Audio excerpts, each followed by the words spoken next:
I oversee international activities for Forward2D. And I'd like to quickly give you a definition of what I mean with international. International, from our perspective, describes everything which is non-English markets, so outside UK and US. I pretty much lived in 16 countries during my life and have in particular developed strategies for, I call them complex markets. For me, a complex market is a market which is not dominated by the general global platforms such as Google or Facebook and Instagram.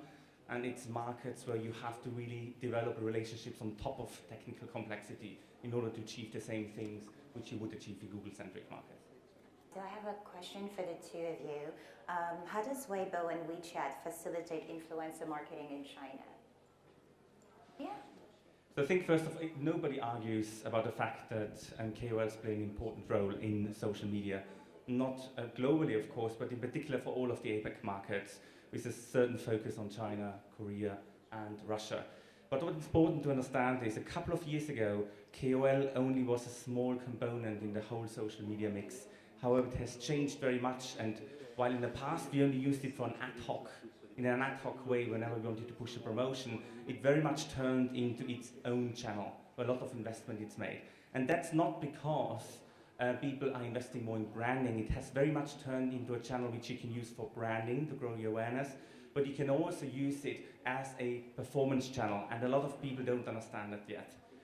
KOLs are used a lot, probably 99% of the brands we work with, and we work with everything from low-level luxury up to Chanel, very top level. They have used it very much as a PR channel. Hey, let's post a message about what's going on at the moment. KOLs, however, you can track it. You can look at how well KOLs perform. And as a matter of fact, it performs better when you look at last click ROI than some of the other components of social media.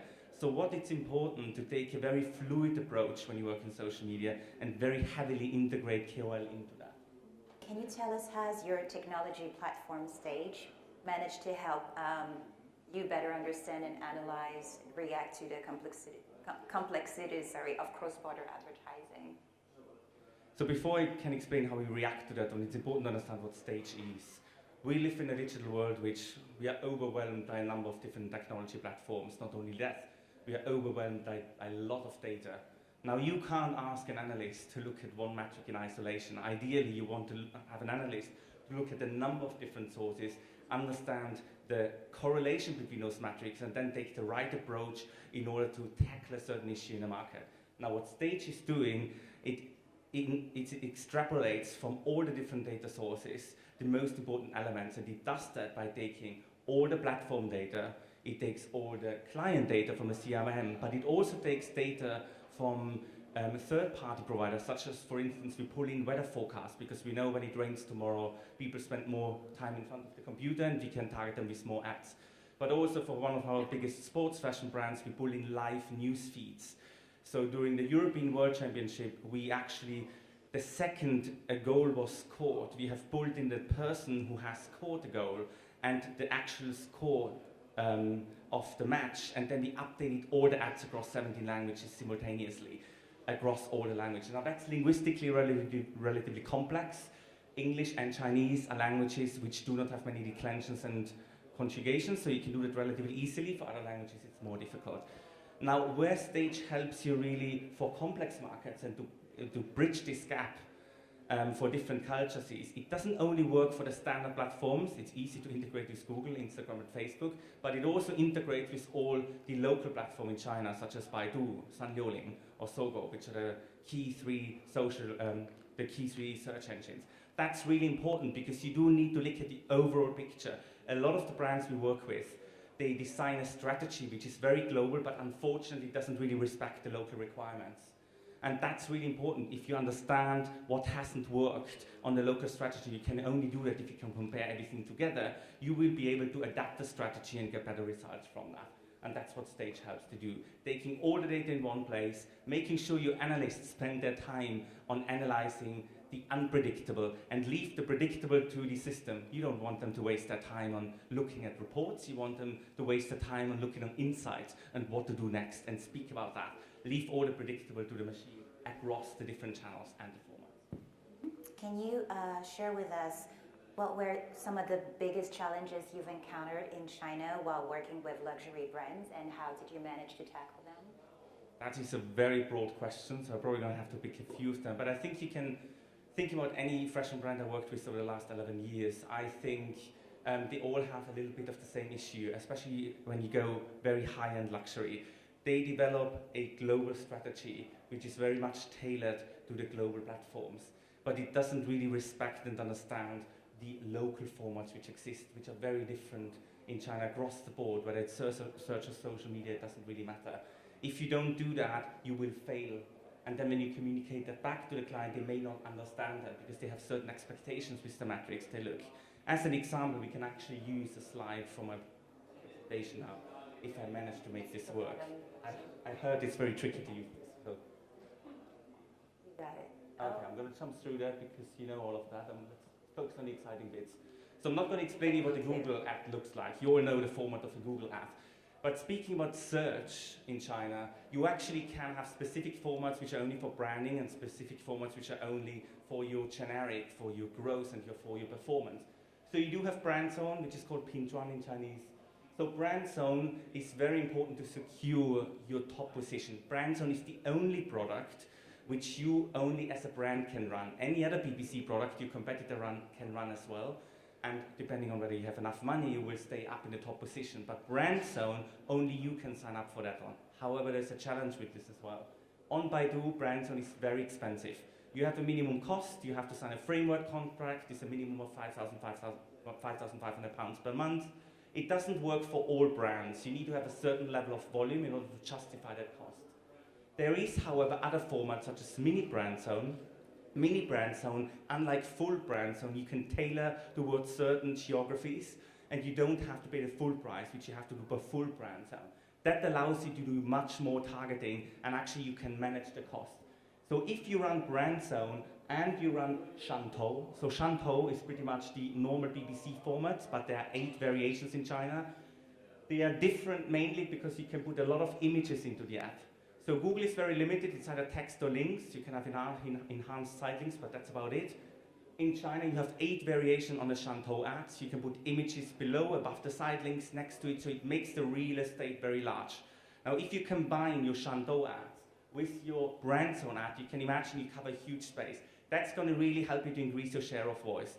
So somebody like Chanel, etc., they're going to want to do that because that's the only way for them to secure their brand in the top position.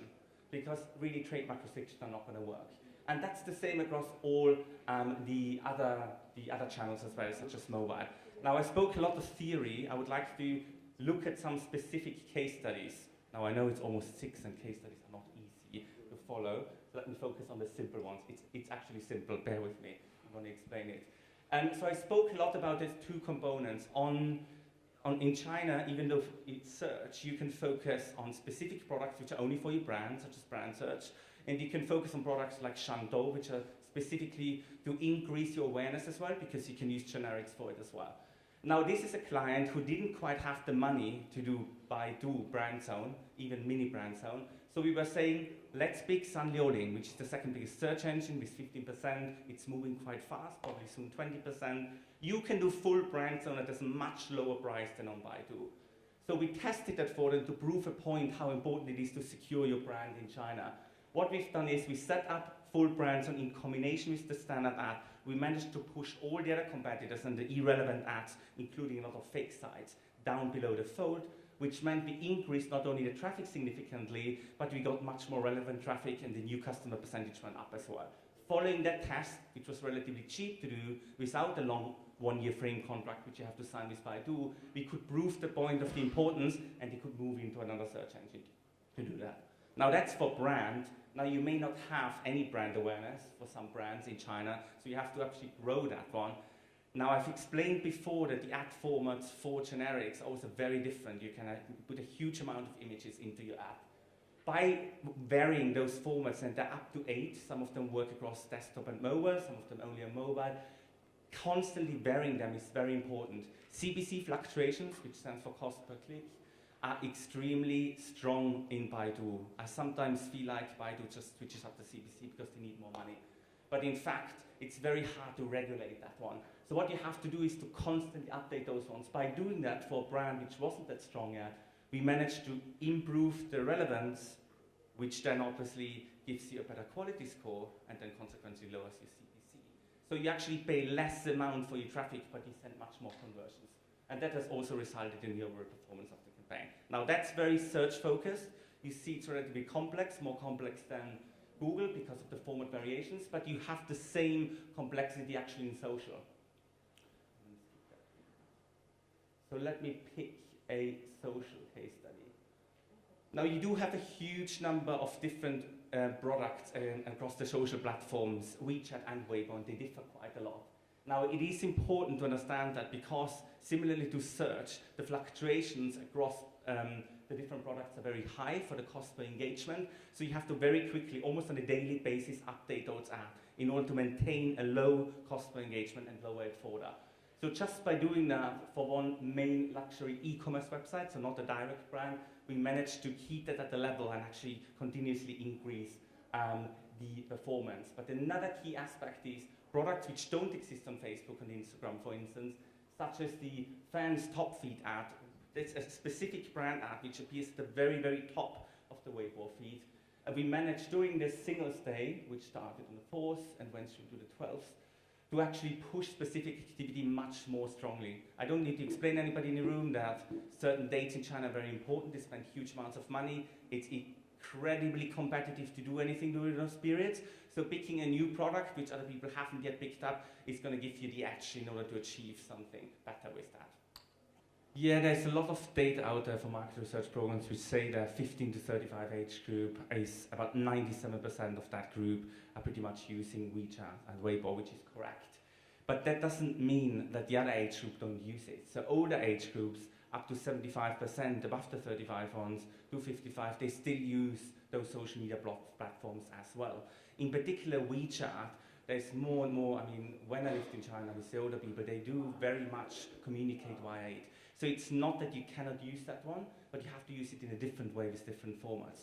On top of that one, needless to say, the more high-end luxury you go, you cannot move away from your traditional formats. Print and TV are still going to play an important role, but you can reinforce the values and the awareness you should have of the brand via the WeChat channel.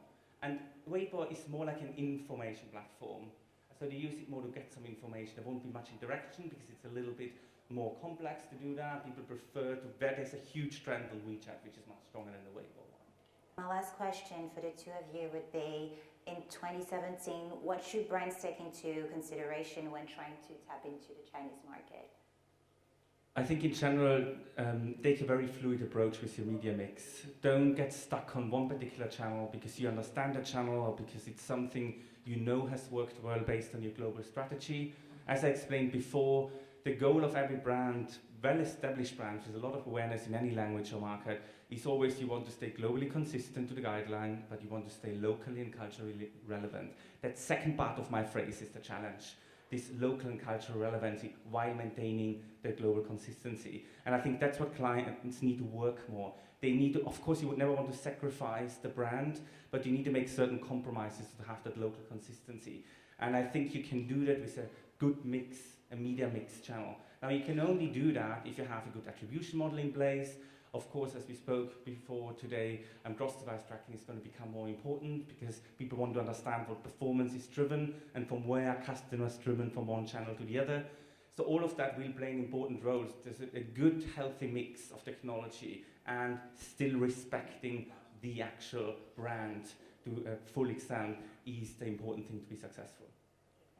We're done for the day. This was our last panel featuring Dr. Cindy Liu and Anis. Thank you so much for coming today. Thank you.